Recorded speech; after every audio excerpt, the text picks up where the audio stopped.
በቅርቡ ከንቲባ ወይዘሮ አዳነች የመሰረት ድንጋይ ያኖሩት 26000 ቤቶች ለነዋሪ ነው። ያስቆርፋል እንዴ?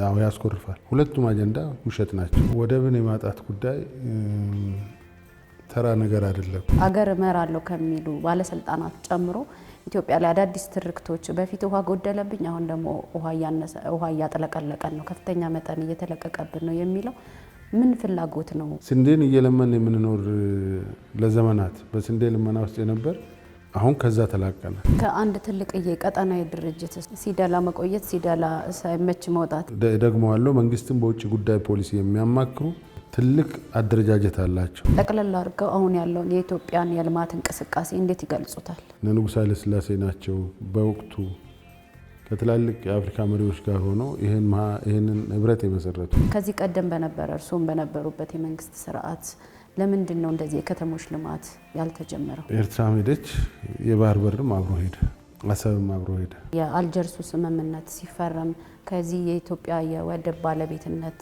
እንድትወጣ ያደረገ ስምምነት ፓርት አለ ወይ? የኢትዮጵያ መንግስት እየሰራቸው ያሉት ስራዎች ሰፊ ድጋፍ እያገኘ አይደለም።